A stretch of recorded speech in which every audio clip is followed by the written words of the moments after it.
नमस्कार दोस्तों, बुंदेलखंड किसान भाई गिरीश कुमार के यूट्यूब चैनल में आप लोगों का स्वागत है। आज हम बात कर रहे हैं इतिहास की। बंधुत्व, जाति तथा वर्ण, पूरे प्रश्नों के उत्तर इस वीडियो में मिलेंगे। जिस लोगों ने चैनल सब्सक्राइब नहीं किया है, चैनल को सब्सक्राइब, लाइक और शेयर जरूर कर दीजिए। पहला क्वेश्चन दिया गया है, नोट कर लीजिए इसको। पितृवंश का अर्थ होता है पितृ की मृत्यु के बाद उसकी संपत्ति पर उसके पुत्र का अधिकार होना ही पितृवंश का से जुड़ा हुआ होता है। इसमें वंश परंपरा को चलाने हेतु, उत्तराधिकारी संबंधी झगड़ों के बचने के लिए, वंश परंपरा को नियमित रखने हेतु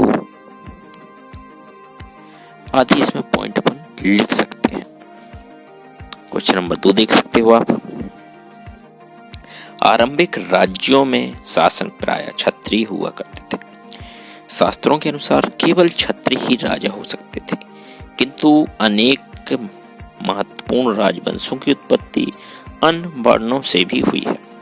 मौर्य वंश के एक विशाल साम्राज्य की स्थापना उनको ब्राह्मणी शास्त्रों ने निम्न कुल का बताया था, किंतु बौद्ध साहित्य में उनको क्षत्रिय माना जाता है। तथा शुंग तथा कांड जो मौर्यों के उत्तराधिकारी थे, ब्राह्मण थे। इससे स्पष्ट होता है कि राजसत्ता का उपभोग हर व्यक्ति कर सकता था जो समर्थन और संसाधन जुटा सके। अतः राजा क्षत्रिय कुल में जन्म लेने मात्र से प्राप्त नहीं हो सकता है। अगला क्वेश्चन देख लीजिए। द्रोण। एक दिन एकलव्य नामक के निषाद वनवासी द्रोण के पास आया, उससे शिक्षा प्राप्त करने के लिए आग्रह करने लगा, किंतु द्रोण ने शिक्षा देने से मना कर दिया। इसके बाद एकलव्य द्रोण की मिट्टी की मूर्ति बना करके उसको गुरु मान करके रोज अभ्यास करने लगा। एक दिन एक क्रूर राजकुमार अपने कुत्ते के साथ जंगल में शिकार करने के लिए गया। जंगल में निषाद के काले मृग की खाल को एक कपड़े को देख करके कुत्ता भौंकने लगा। इस पर क्रोधित होकर के एकलव्य ने एक साथ तीर चला करके उसका मुंह बंद कर दिया। जब वह कुत्ता लौटा तो पांडव उस तीरंदाज का यह अद्भुत दृश्य देख करके आश्चर्यचकित हो गए।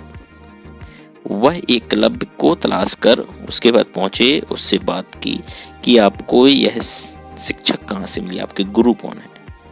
तो उन्होंने बताया कि मिट्टी के मूर्ति बना करके हम गुरु द्रोणाचार्य की पूजा करते हैं और उनको अपना गुरु मानते हैं। एकलव्य ने गुरु मान करके द्रोण को प्रणाम किया। द्रोण ने उनको अपना शिष्य मान लिया। द्रोण ने गुरु दक्षिणा के रूप में उसके दाहिने हाथ का अंगूठा मांग लिया। उसने तुरंत अपने दाहिने हाथ का अंगूठा काटा, अपने गुरुजी को दान कर दिया। ऐसे अपन क्वेश्चन लिख सकते हैं। क्वेश्चन नंबर 4 देख लीजिए। समाज में पुरुष सूक्ति के आधार पर जो वर्ण व्यवस्था की अवधारणा थी उसको बौद्धों ने खारिज किया था। सामाजिक अनुबंध की अवधारणा प्रस्तुत की। सामाजिक अनुबंध के विषय में बौद्धों ने समाज में फैली विषमताओं के संदर्भ में एक अलग अवधारणा प्रस्तुत की।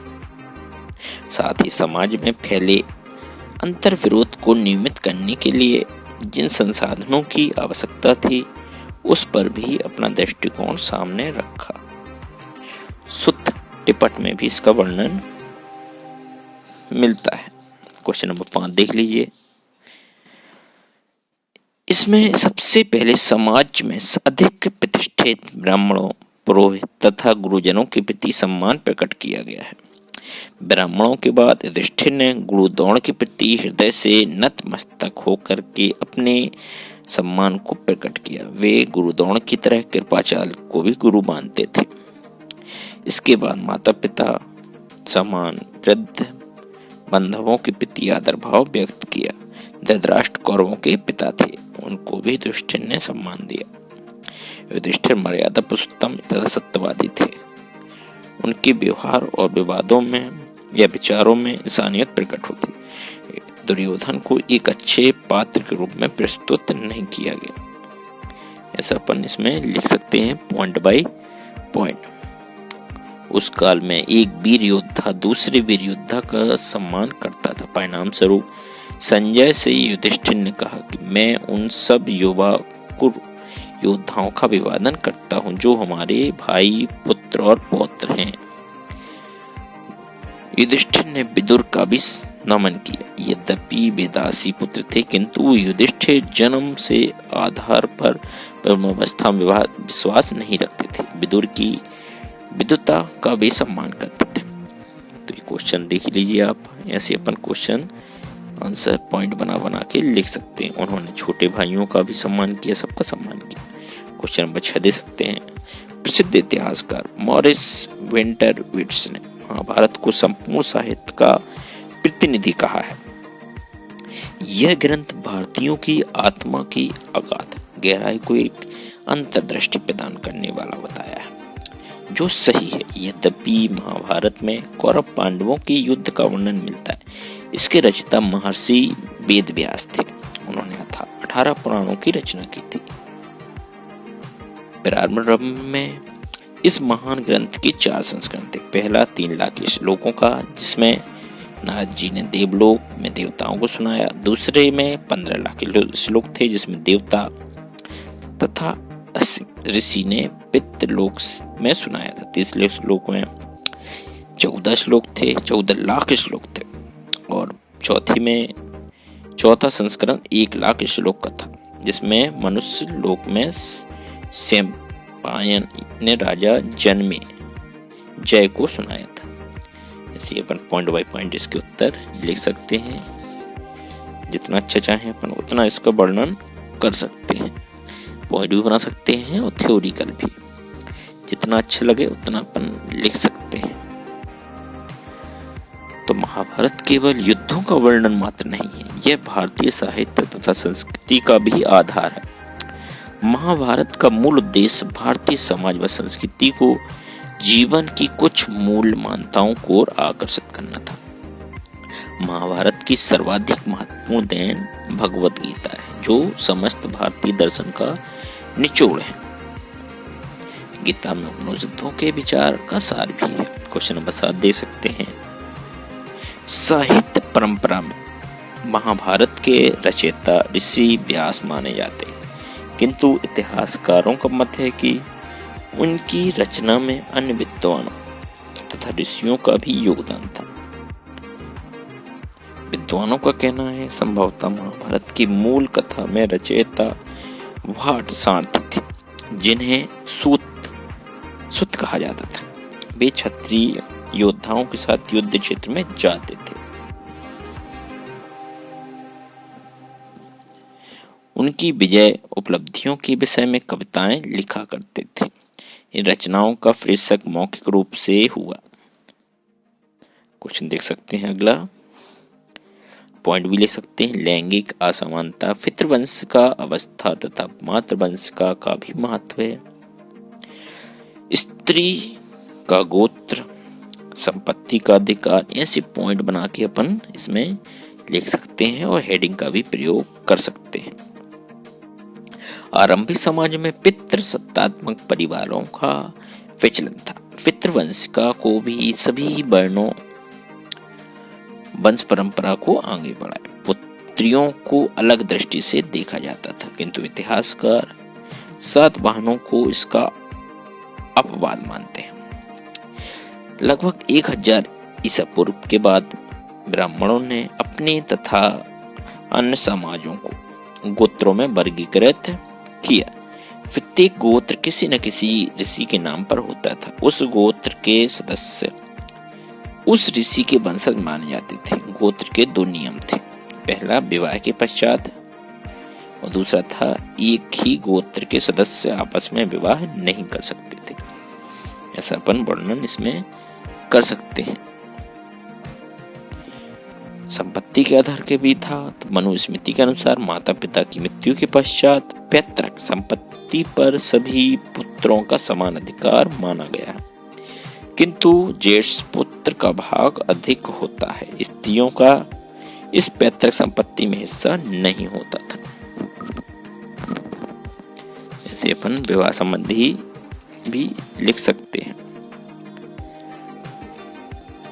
पितृवंश को आगे बढ़ाने के लिए जहां पुत्र महत्वपूर्ण महत्वपूर्ण थे, वहीं इस व्यवस्था में पुत्रियों को कोई अलग दृष्टि से देखा जाता था। पैतृक संसाधनों का भी कोई अधिकार नहीं था। यह अपेक्षा की जाती थी कि उनका विवाह अपने गोत्र के बाहर कर दिया जाए। इस प्रथा को विवाह पद्धति कहा जाता था। इसका अर्थ यह था कि प्रतिष्ठित परिवारों की युवा कन्याओं और स्त्रियों का जीवन बड़ी सावधानी से नियमित किया जाए, ताकि उचित समय और उचित व्यक्ति से उनका विवाह किया जा सकता। क्वेश्चन नंबर 10 देख लीजिए। क्वेश्चन को 10 को अपन ने एक मानचित्र के माध्यम से दिखाने का प्रयास किया, तो इसको नोट कर लीजिए आप। वीडियो कैसा लगा कमेंट बॉक्स में जरूर बताते चलना है। लाइक, शेयर और सब्सक्राइब जरूर कर दीजिए आप। क्वेश्चन नंबर 10 देखना है। क्वेश्चन नंबर 10 और 11 दोनों के उत्तर आपको आगे मिलने वाले हैं, तो नोट कर लीजिए आप। देखिए क्वेश्चन के, देखिए आप जो फोटो, इसके माध्यम से पूरा बताने का प्रयास किया गया है। हस्तिनापुर, इंद्रप्रस्थ, मथुरा, यमुना, गंगा देख सकते हैं आप। नोट कर लीजिए इसको नोट सकते हैं। इंपोर्टेंट क्वेश्चन, क्वेश्चन नंबर 11 देख लीजिए। महाभारत संस्कृत भाषा में लिखा हुआ ग्रंथ है, किंतु अन्य भाषाओं में भी इस ग्रंथ की रचना की गई है। यह बंगला में लेखिका महाश्वेता देवी का वर्णन दिया गया है, जो संस्कृत के महाभारत में नहीं है। उन्होंने शोषण के विरुद्ध अपनी आवाज उठाई थी। इस उदाहरण में उन्होंने महाभारत के मुख्य कथा वस्तु के लिए अन्य विकल्प खोजे हैं और इन प्रश्नों को ध्यान खींचा है जिन पर संस्कृत में महाभारत चुपचाप रहे। संस्कृत महाभारत में दुर्योधन द्वारा पांडवों को छल से लक्षागृह में जला करके मार देने का उल्लेख आता है, किंतु पहले इस षड्यंत्र का पता चलने पर लक्षागृह में से सुरंग खोद करके पांडव निकल जाते हैं। उस समय कुंती एक भोज का आयोजन करती हैं। तो ऐसी छोटी छोटी सी कथाओं में वर्णन इसमें मिलता है। ब्राह्मणों को आमंत्रित किया जाता है, किंतु एक निषद ने अपने 5 पुत्रों के साथ उसमें आती है। खा पी करके गहरी नींद में सो जाते हैं और पांडवों द्वारा लगाई गई आग से उसी लक्षागृह से में भस्म हो जाते हैं। उस निषदी और उसके पुत्रों के जले सब मिलते हैं, जो लोग बस सोचते हैं कि पांडवों की मृत्यु हो गई। ऐसे कथन इसमें मिलते हैं। पहला क्वेश्चन देख लीजिए। इंपोर्टेंट क्वेश्चनों की श्रृंखला शुरू होती है यहाँ से। महाभारत या महाभारत कालीन दशाकापन को वर्णन करना है। नोट कर लीजिए। महाभारत युग आते आते भारतीयों में के सामाजिक जीवन में अनेक परिवर्तन हो चुके थे। समाज का हर वर्ग, जातियां, नस्लें, संस्कृतियां सभी मान्यताओं पर चलती थी। इसलिए यह सोचना गलत होगा कि सारे देश का सामाजिक जीवन एक सा था। अनार्य जातियां की इनमें नाग, राक्षस, दानव आते थे। अपनी अपनी सामाजिक व्यवस्थाएं थी। आर्यों का अपने विशेष ढंग का सामाजिक जीवन था। आर्यों ने इस वर्ण व्यवस्था का सूत्रपात वैदिक युग में हो चुका था। वह इस काल तक आते आते कुछ जटिल और कठोर बन गए। शूद्र वर्णों ने अनेक जातियां उत्पन्न हो गई। इस वर्ण व्यवस्था के साथ साथ जाति व्यवस्था में विकसित होने लगी।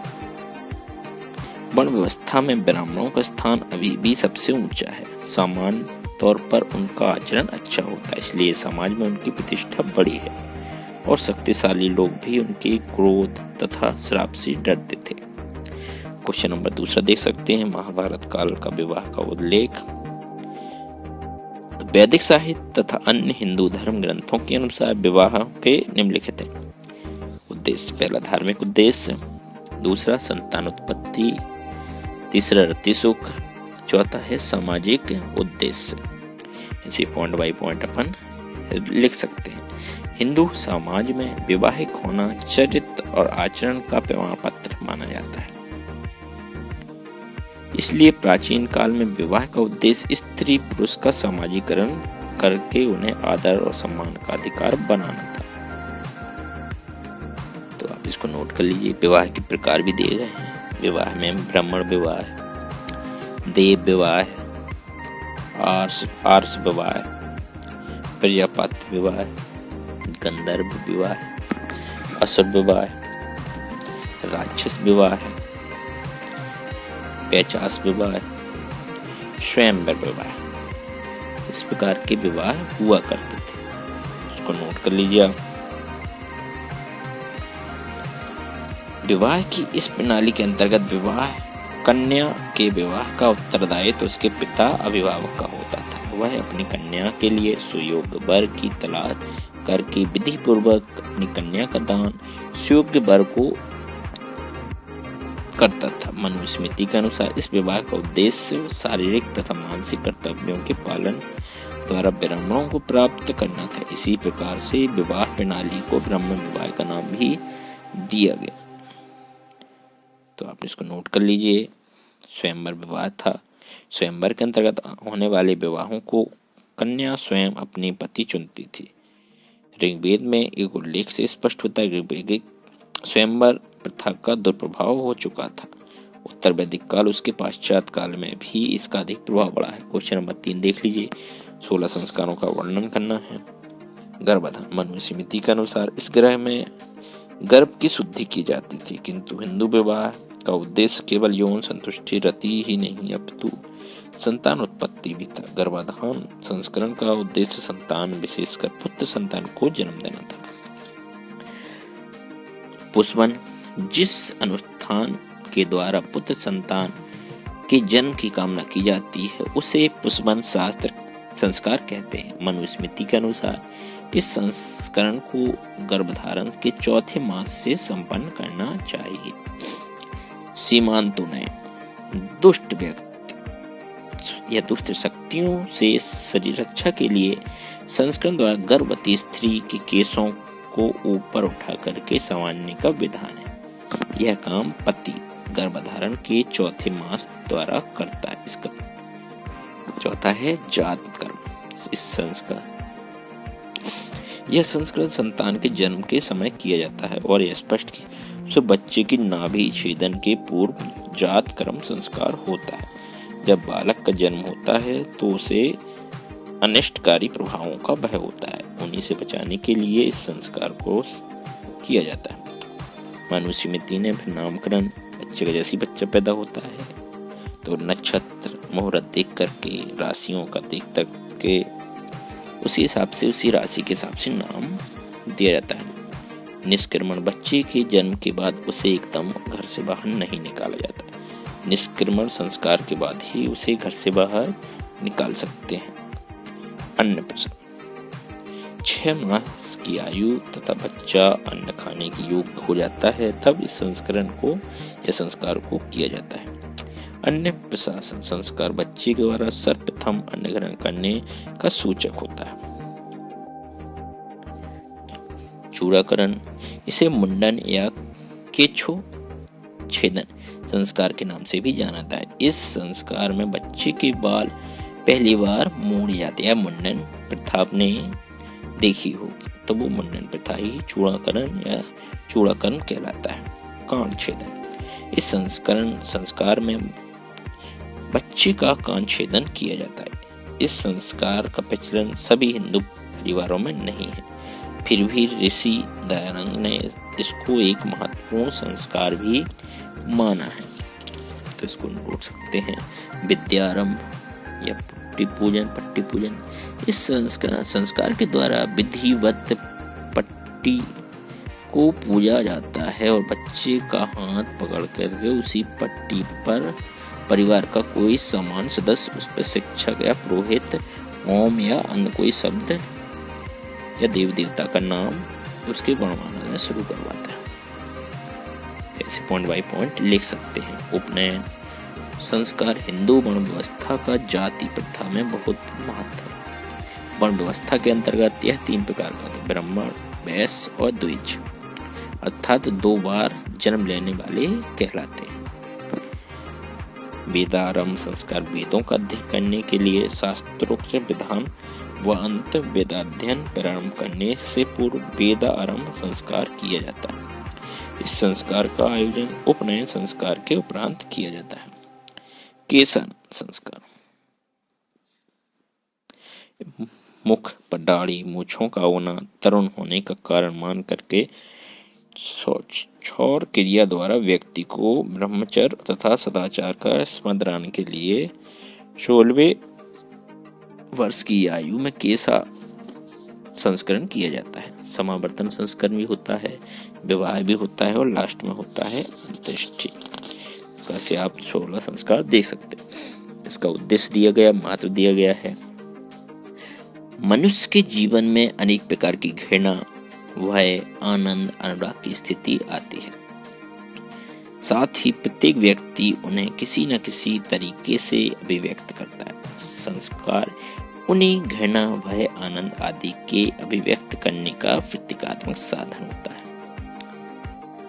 उदाहरण के लिए जब बच्चे का जन्म होने पर माता पिता आनंद का अनुभव होता है, क्योंकि उनकी सृजनात्मक शक्ति का साकार रूप उनके सामने होता है। अतः जन्म से संबंधित संस्कार उन्हें यह अवसर देता है कि वे अपने आनंद को नाना प्रकार के अभिव्यक्त करें। उसी प्रकार आत्म परिजन की मृत्यु होने पर भी दुख प्रकट सभी लोग करते हैं। साथ ही मृत व्यक्ति के प्रति अपनी श्रद्धा को भी अभिव्यक्त करना चाहते हैं। तो लिख सकते हैं विपत्ति में रक्षा, सामाजिक स्थिति की प्राप्ति। संस्कार व्यक्ति का समाजीकरण करके उसे निश्चित सामाजिक स्थिति प्राप्त करने में मदद करता है। उदाहरण के लिए हिंदू मान्यता के अनुसार जब व्यक्ति प्राणी शास्त्रीय जन्म लेता है तब चाहे वह किसी भी वर्ण या वंश का क्यों न हो, शूद्र ही होता है। फिर सामाजिक संस्कार द्वारा शूद्र होकर के द्विज कहलाता है। यह संस्कार ज्ञानोपवीत का है। इसको आप लिख सकते हैं, समाजीकरण देख सकते हैं। संस्कार व्यक्ति के समाजीकरण की प्रक्रिया में एक अत्यंत महत्वपूर्ण साधन है। श्री दीक्षित जी ने लिखा है कि संस्कार व्यक्तियों को अनुशासित और शिक्षित करने का एक सफल एवं सशक्त साधन है। फिर देख सकते हैं आप सांसारिक सुख समृद्धि। संस्कारों का एक अन्य उद्देश्य सामाजिक दुख समृद्धि प्राप्त करना, सुख समृद्धि प्राप्त करना। प्रायः प्रत्येक संस्कार में ईश्वर की पूजा, हवन आदि करने का विधान होता है। क्वेश्चन नंबर अगला देख सकते हैं, पुरुषार्थ के आधार। इसमें आप देख सकते हैं आप धर्म होता है, अर्थ होता है, काम होता है और मोक्ष होता है। इस प्रकार से इसका वर्णन कर। धर्म का अर्थ होता है धारण करना। धर्म प्रजा को धारण करता है। धर्म व्यक्ति के कर्तव्यों, सत्कर्मों और गुणों की ओर ले जाता है। मनु के अनुसार धर्म के 4 आधार हैं: रीति, वेद, बोलते हैं स्मृति, धर्मशास्त्र, सदाचार और आत्मतुष्टि। जैसे अपन लिख सकते हैं। अर्थ होता है, अर्थ का अर्थ क्षेत्र धर्म की अपेक्षा अधिक व्यापक होता है। काम, भारतीय धर्म दर्शन के अनुसार काम का उद्देश्य संतान उत्पत्ति तथा वंश में वृद्धि करना है। तो आप देख सकते हैं बड़ा महत्वपूर्ण है। महाभारत में कहा गया है कि धर्म अर्थ की प्राप्ति का कारण है और काम अर्थ का फल है। इन तीनों का मूल कारण संकल्प, संकल्प विषय रूप है। मोक्ष भी देख सकते हैं आप।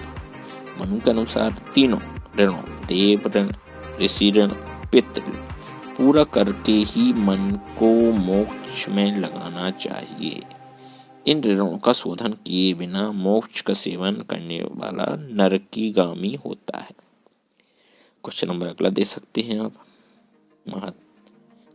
जो महाकाव्य है कालीन धार्मिक जीवन का वर्णन करना है। रामायण काल में उत्तर वैदिक काल की तरह यज्ञों का बड़ा महत्व था।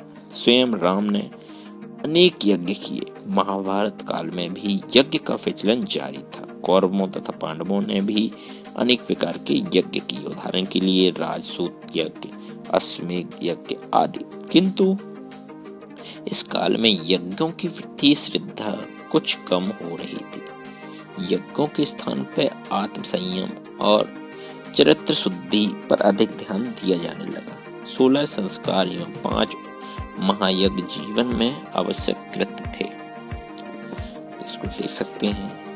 ऋग्वेदिक युग के देवी देवताओं की पूजा अब कुछ कम हो गई है, किंतु उत्तर वैदिक काल में देवी देवताओं की परम पूजनीय थे। तो आप इसको लिख सकते हैं। इस काल में कर्मवाद, पुनर्जन्मवाद के सिद्धांतों का भी विकास होगा। भक्ति मार्ग पर जो बहुत जोर दिया जा रहा है, यह विश्वास व्याप्त था कि मनुष्य को अपने कर्म के अनुसार मोक्ष, स्वर्ग तथा नरक की प्राप्ति होती। मृत्यु के बाद प्राणियों का भाग्य इसी जन्म, सत्कर्म, दुष्कर्म पर निर्भर होता है। क्वेश्चन नंबर अगला देख सकते हैं आप। वर्ण व्यवस्था के आधार पर ब्राह्मण, क्षत्रिय, वैश्य और शूद्र 4 जातियों का वर्णन मिलता है। इसको नोट कर लीजिए आप। बड़े क्वेश्चनों में से एक है। वर्ण व्यवस्था में ब्राह्मण, क्षत्रिय, वैश्य और शूद्र 4 जातियों का वर्णन मिलता है। क्षत्रियों का मुख्य काम राजा तथा समाज की रक्षा करना था। ब्राह्मण का मुख्य काम ज्ञान देना। राजनीतिक, सामाजिक, धार्मिक, शैक्षणिक एवं आर्थिक क्षेत्र में ब्राह्मण का विशेष अधिकार प्राप्त थे। जबकि वैश्य में देख सकते हैं, वैश्य वर्ण अपनी उदार की पूर्ति के साथ साथ समाज की अर्थव्यवस्था एवं भरण पोषण का भार वहन करते थे। जबकि शूद्र समाज के वर्ण व्यवस्था की स्थिति निम्न थी। देवी उत्पत्ति के सिद्धांत के अनुसार शूद्र समाज के चरण थे। जिस प्रकार से शरीर का भार पैरों पर होता है, उसी प्रकार शूद्र वर्ण व्यवस्था समाज की सेवा का पूरा भार उठाते थे। अगला क्वेश्चन देख लीजिए। महाकाव्यकालीन जाति व्यवस्था के स्वरूप की विवेचना करना है। महाभारत काल में हर जाति का अपना पृथक निश्चित पेशा था। लोगों को पेशे की गारंटी थी। लोग परिवार में बिना अधिक प्रयास के अपने पूर्वजों का पेशा सीख लेते थे। इस प्रकार पेशे से संबंध में प्रतियोगिता लगभग समाप्त हो गई थी।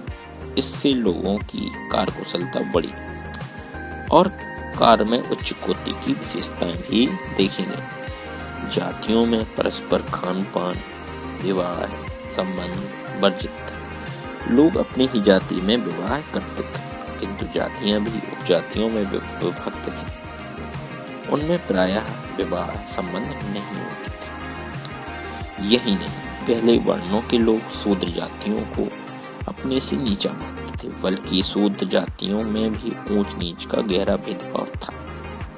यहाँ तक कि आदर्श कहीं जाने वाली जातियों ने भी ऐसी जातियां थीं जो दूसरों को अपने से नीचा और अस्पष्ट समझते थे।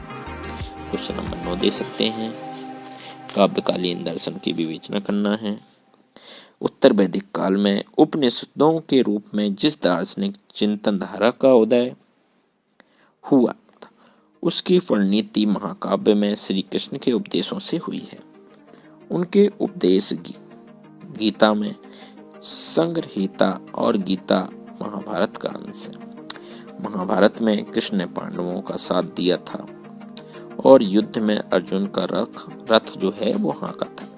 गीता में कहा गया है, युद्ध के आरंभ होने के पहले अर्जुन ने दोनों सेनाओं का निरीक्षण करने के लिए अपना रथ उनके बीच में खड़ा करवाया था। जब उन्होंने देखा कि शत्रु सेना ने उसी के सगे संबंधी खड़े हैं, तो उसी वैराग्य हो जाने के लिए मैंने राज्य को लेकर के क्या करूंगा जिसके लिए मुझे संबंधी का रक्त बहाना पड़े, अतः उससे युद्ध न करने के लिए संकल्प कर लिया। तब श्री कृष्ण ने समझाया। दोनों में एक लंबा संवाद हुआ, जिसे गीता या भगवत गीता में वही कृष्ण अर्जुन संवाद के नाम से जाना जाता है। इसको गीता सार भी कहा जाता है। अंत में अर्जुन ने श्री कृष्ण की बात मान ली, युद्ध के लिए तैयार हो गए। तो ऐसा पूरा वर्णन क्वेश्चन में मिलता है। तो ऐसे छोटे छोटे से पॉइंट इसमें बनते हैं, तो इसको नोट कर लीजिए। तो वीडियो कैसे लगे कमेंट बॉक्स में जरूर बताना है आपको। ज़्यादा से ज़्यादा शेयर करें, लाइक करें और सब्सक्राइब चैनल को जरूर कर लीजिए आप। अच्छे क्वेश्चनों में से एक है जो पेपर में आते रहते हैं। इसको नोट करना है और इसको ज़्यादा से ज़्यादा शेयर जरूर कर लीजिए। देख लीजिए क्वेश्चन नंबर अगला, पूरा देखते चलें। जीवन के उद्देश्यों के संबंध में भी दिया गया है। उपनिषदों का उपदेश है कि मनुष्य कर्म के आधार पर ही जन्म में मरण के बंधन में फंसता है, उसके मूल उद्देश्य से दूर होता जाता है। पूरा नोट कर लीजिए आप इसको। कृष्ण को वैदिक कर्मकांड में विश्वास नहीं था, उन्होंने यज्ञ का दूसरा ही लगाया था। कर्म की इच्छा किए बिना स्वधर्म का पालन करना सबसे बड़ा यज्ञ है, उनका यह कथन था। श्री कृष्ण को वैदिक कर्मकांड में विश्वास नहीं था, उन्होंने यज्ञ का दूसरा लगाया। कर्मयोग के साथ साथ श्री कृष्ण ने भक्ति पर भी जोर दिया। अंत में स्मरण रखने की बात है कि देखिए आप पूरा क्वेश्चन दिया गया है। क्वेश्चन देखिए, वर्ण व्यवस्था की उत्पत्ति के सिद्धांत का वर्णन करना। तो दैवी सिद्धांत, गुण का सिद्धांत। अगला दिया गया है आपका वर्ण पर रंग का सिद्धांत। चौथा है कर्म का सिद्धांत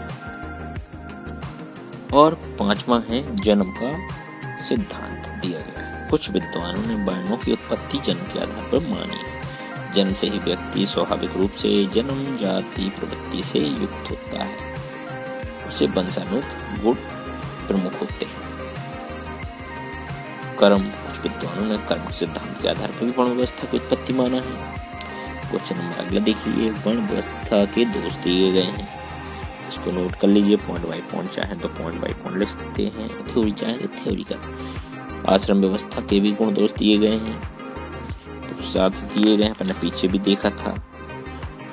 पुरुष धन अर्थ दोनों मिलकर के पुरुषार्थ बनता है। पुरुष का अर्थ होता है विवेकशील प्राणी और अर्थ का अर्थ होता है लक्ष्य, अतः पुरुषार्थ का अर्थ होता है विवेकशील प्राणी का लक्ष्य। इस प्रकार से क्वेश्चन का बन सकता है। इसका महत्व देख लीजिए। पुरुषार्थ की योजना व्यक्ति को जीवन में महत्ता प्रदान करने हेतु उसके सर्वांगीण विकास के लिए इसी विकास को दृष्टि में रखते हुए उसे ऊंचे आदर्शों को लक्ष्य बनाया गया है। तो वीडियो कैसा लगा कमेंट बॉक्स में जरूर बताएं, ज़्यादा से ज़्यादा शेयर करें, लाइक करें और सब्सक्राइब करें। जय हिंद दोस्तों।